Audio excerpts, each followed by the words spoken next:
You ever notice how the internet loves a good villain? I sure have. Every time I post a video that's honest about America's problems, the views spike, and it does for other people as well, especially from my European audience. Flip the script, and I talk bad about Germany's flaws or European flaws. Suddenly, my American viewers are all over it. It's like people want me to be the American who hates America or the expat who can't stand Germany or Europe in general. You know, like those political news agencies right now that hunt for that one person who's going to switch sides and is eager to spill all the dirt on the former team. Did you hear that?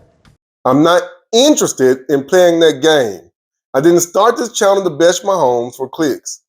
I started it because I care about both places and because I believe in the truth, however complicated, is more interesting than any headline. So let's get into it.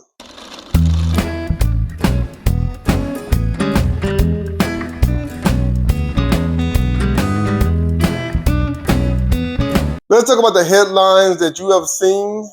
In 2023, a group called Return to the Land set up a whites-only settlement on 150 acres in the Arkansas Ozarks. 40 people, all white, Christian, heterosexual, and not shy about it. They put it right out there. Who they are, what they believe, and what they want. Now, I had to talk about this.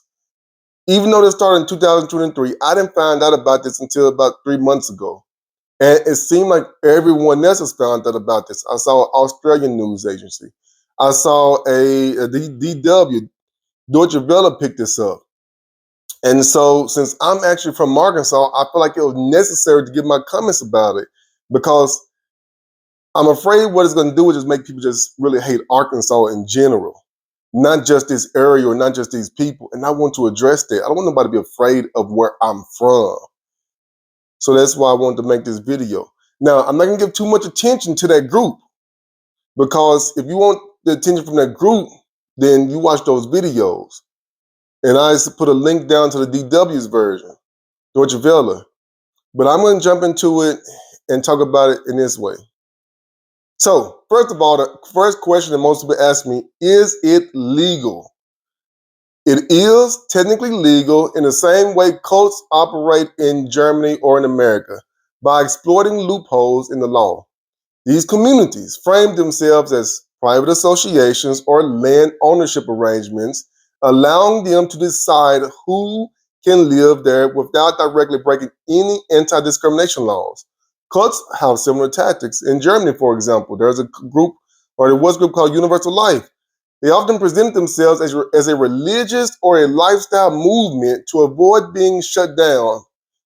While in the U.S., groups like the Jonestown or the Branch Davidson and Waco claim to have religious freedom to operate outside the normal oversight. In both cases, the law doesn't openly permit exclusion or control, but private property and religious protections make it difficult for governments to intervene until real harm occurs.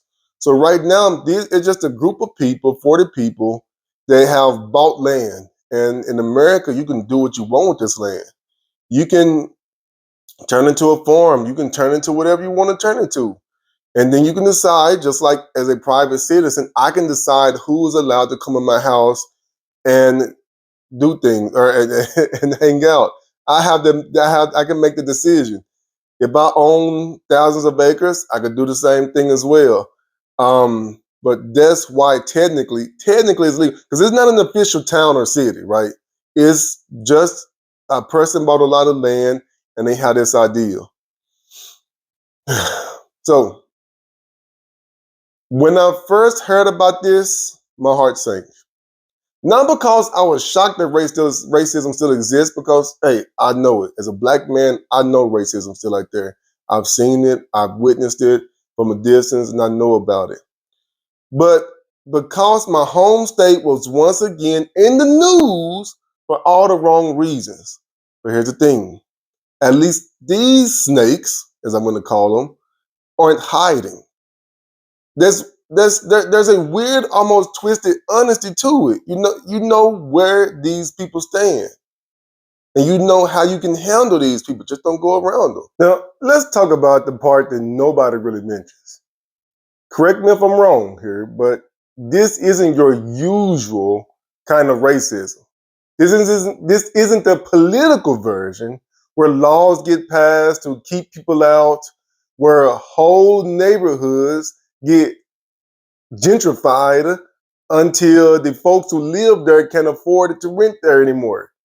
That's the gentrifiers' racism. The polished kind with the suit and the tie that we're used to seeing. This is different. This is buy a patch of dirt in the middle of nowhere, build a shack, and call it paradise racism.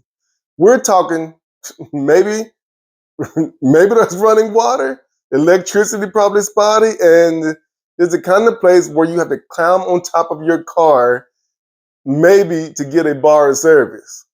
It's not suburbia. It's not the city. This is straight up hillbilly country. Yeah, this is straight up hillbilly country, if I can call it that. And honestly, that makes it a sort of a different story because unlike the city version of racism, where people are pushed out and communities are broken apart, these folks didn't displace anybody. They didn't show up with the bulldozer or jack up the rent. They picked up land so far off the grid that even Google Maps has a problem looking for it. They're coming at this a little bit differently than our traditional way of when they try to destroy places. But here's the thing. Just because they're tucked away doesn't mean the danger disappears. You can be in the middle of the sticks, but hey, we all got internet. You've got influence. Political racism works through laws. This kind spreads in chat rooms, YouTube videos, and memes. One hides in plain sight. The other one hides in the woods. But both feed the same poison. Now, I actually went through their website because they do have a website. And see, on their website, the group calls itself Private Membership Association for families with continental ancestry. All right. In plain English, that means a whites-only club hiding behind legal loopholes. That's how they're able to get away with it. They say they help form European heritage communities. Translation, whites-only enclaves, if you think about what's traditional considered European. Their so-called vision talks about creating a decentralized movement of societies returning to the land. That's code for building multiple segregated settlements. Which now, when they say raising the next generation with traditional values, what they really mean is raising children in all white environments. It's the same old exclusion packaged as a lifestyle versus something else. Now, here's the thing that I gotta say. I just wanted to point this out because they're coming at it different. These are snakes, as I pointed out.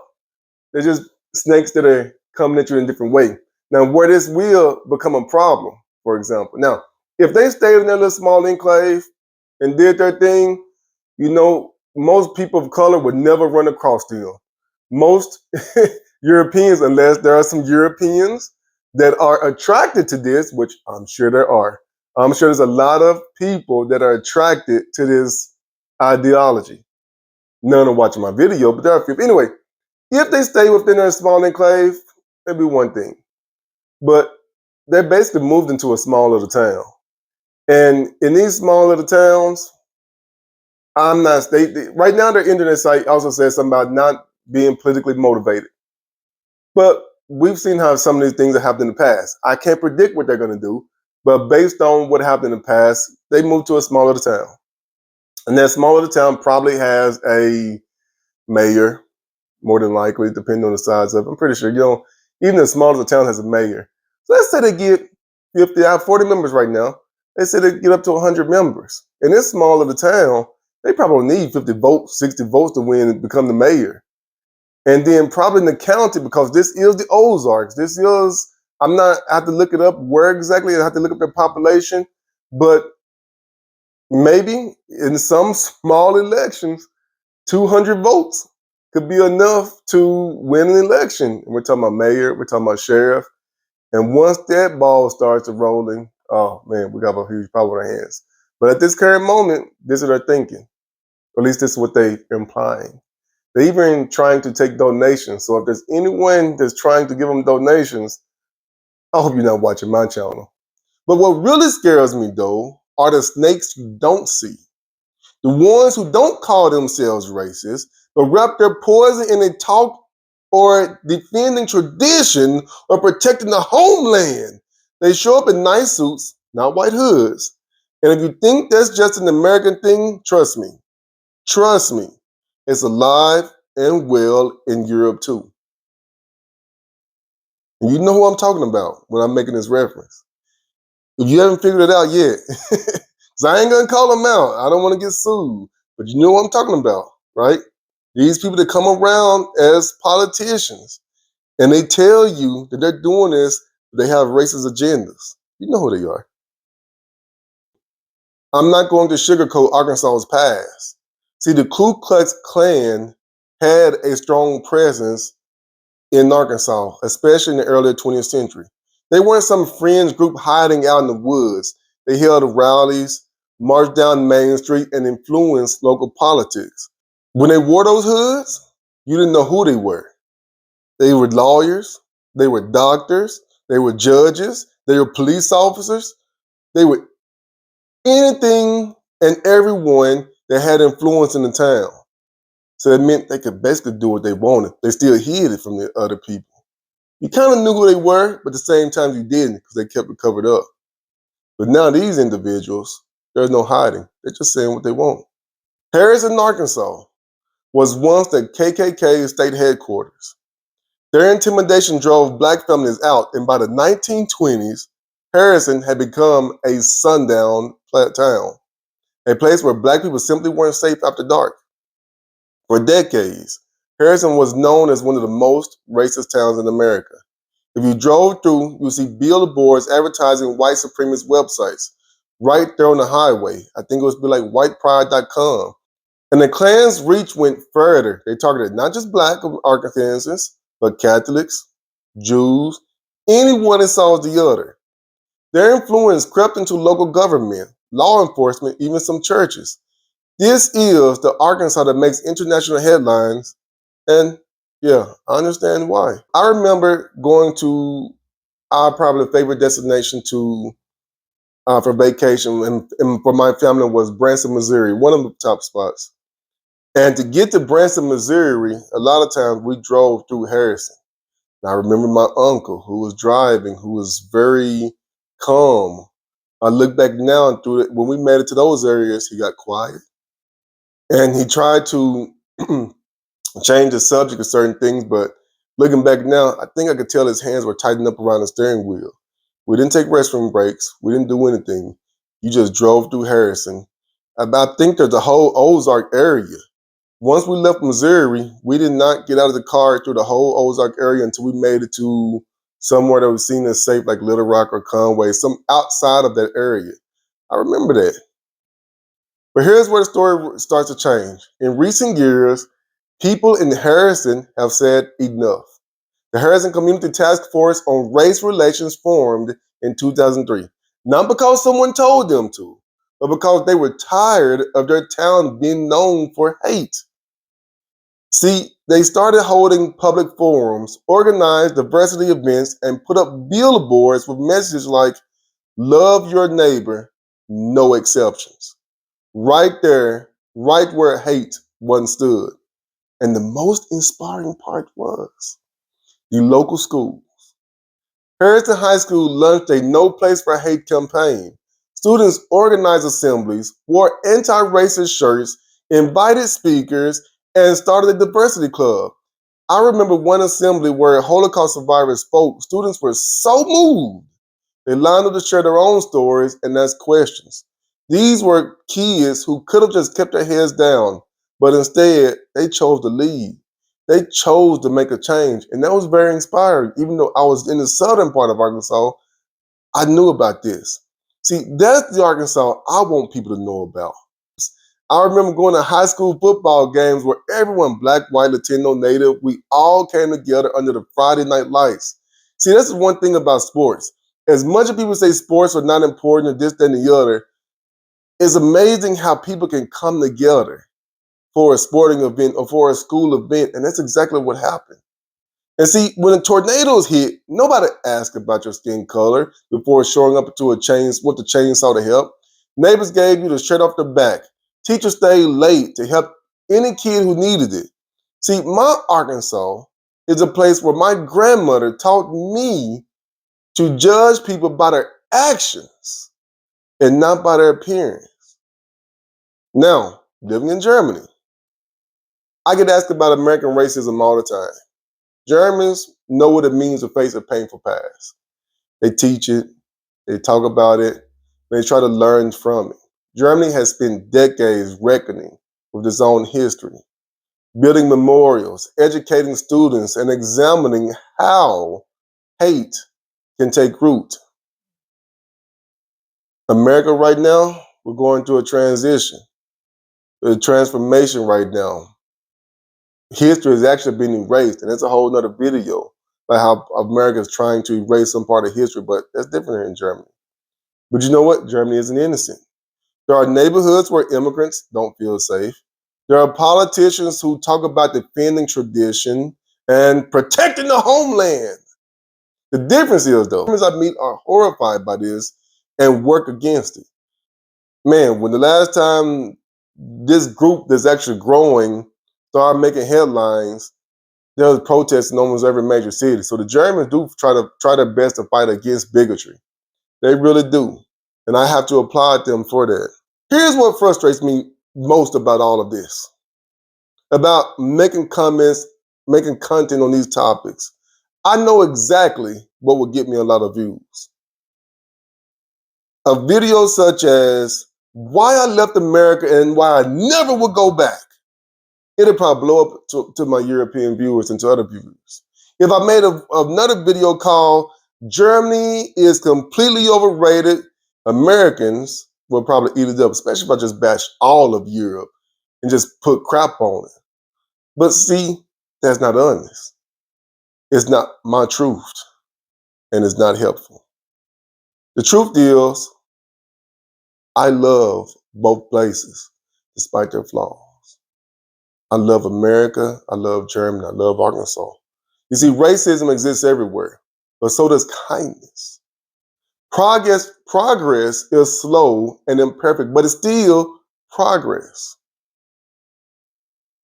See, I've seen this happen to other expat creators. I watch them all the time. I want to be inspired. See, the algorithm rewards controversy, so they become more extreme.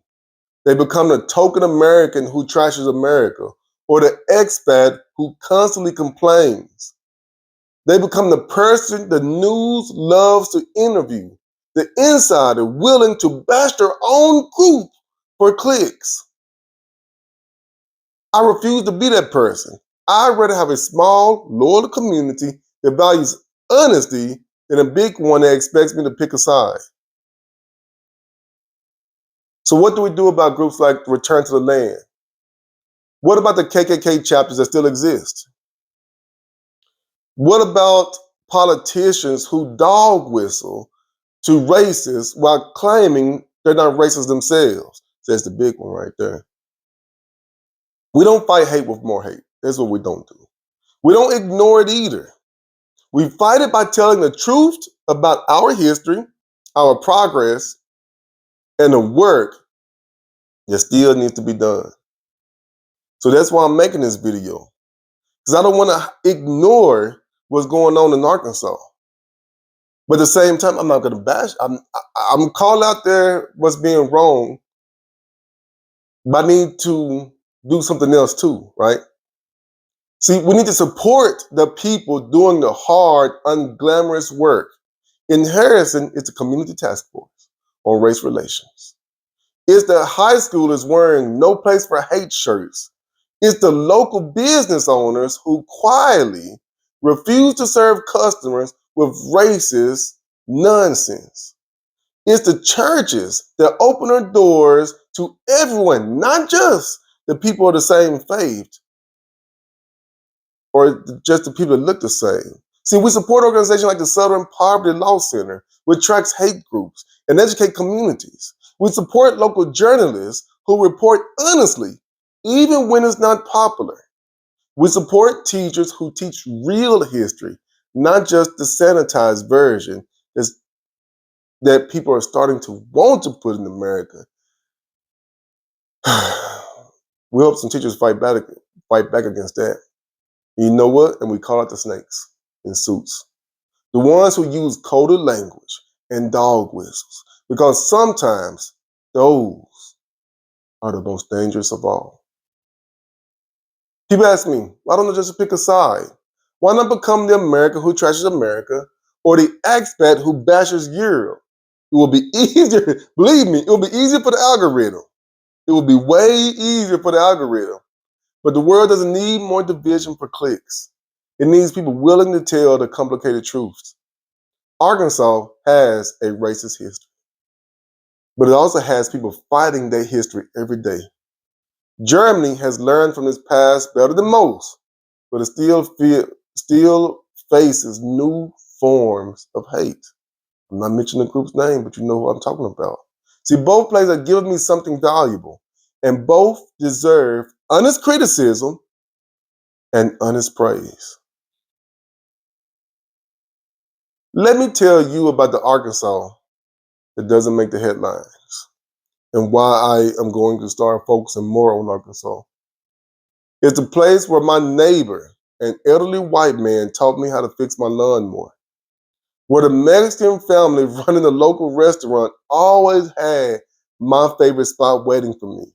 Whenever I came to the restaurant probably every Friday, and my table, my spot was always there. The lady knew my name. She made sure I had the right drinks. Like she knew I was a regular. And so I just became part of the group. My grandmother would help everyone that came to her for help, would feed anyone that was hungry. See, and those skills, which things I miss the most about America sometimes, that these things that my grandma taught me, to taught my mom, to taught her, all of her children, and I saw my aunts and my uncles use these same values and pass these values down to me. Man, it was amazing. See, they taught me the importance of a strong community and the ideas of how to take a village, how it takes a whole village to raise a child. Where my uncle who was a notable mechanic in our area. Matter of fact, I could just say his name. Both of my uncles. I could just say their names and people knew me. Matter of fact, there's a little bit of racist problem, but in part of Arkansas, where I'm from, your last name was more important than your first name, right? And I would tell people my name, but they didn't know me. I was young. And so I would say, I am the son of Lucy Collins. I am the grandson of Hattie. I am the grandson of Dennis. And I started naming my uncles. And once I started dropping the names that these people knew, I was, oh, he's a good guy. He's part of that family. My family was known for being very hardworking, very good people. And so whatever racism, whatever hate they might have had for people like me, they didn't have it for me or my family because we had a great reputation. That's why I always tell my children now, your last name is more important than sometimes your first name. It's good to be an individual, but you don't want to tarnish the reputation that we're trying to build, this legacy that we're trying to build. And so once again, go back to my uncles they were notable mechanics. They would repair anything for anyone, and even if the people didn't have money, That's just what they did. My mom, I remember my mom as a teacher would go to students' houses to teach them, wash their clothes if they needed it. Because there was part, not just being a teacher, about being part of the community. See, that's the Arkansas I'm proud of, because it just wasn't my family. It was a lot of Arkansans. Just like I'm sure there's a lot of Germans that are the same way. We just got to meet the right ones. We just have to get out there and we will meet good people. And see, that's why, yes, I'm going to say negative things every now and then. But the truth is, I love these places. And that's the Arkansas I'm proud of. Not because it's perfect, but because it's trying to be better. It's not about those bad eggs, those snakes. I want to try to focus on the good. So, and let me tell you about the Germany that I love. It's a place where my neighbor, an elderly German man, spent some time trying to teach me how to parallel park.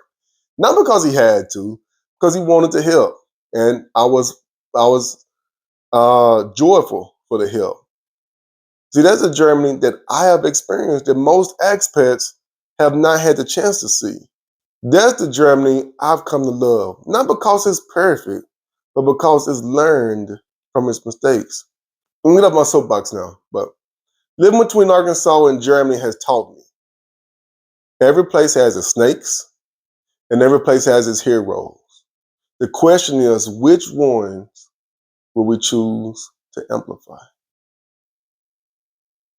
I've learned racism isn't uniquely American, and tolerance isn't uniquely European. Progress is slow, imperfect, fragile, but it's still progress. The people doing the real work rarely make the headlines. They're too busy actually helping. You see, winding this video down, I want to be successful on YouTube. I want to reach the people. I want to build a community, maybe even make a living doing what I love. But I refuse. I refuse to be successful if it means losing myself. We all have a choice. We can feed the algorithm's hunger for division, or we can tell more complicated stories. The snakes will always be there, obvious ones and ones in suits. But they only win if we let them. They only win if we give it up on each other, if we stop telling the truth, if we let fear and outrage drown out our kindness. So what's next for Arkansas, for Germany, for all of us? We keep telling the honest stories. And we remember that no place of justice is worth headlines. Arkansas is more than its history. Germany is more than its past. We're all more than the labels others put on us. My invitation to you,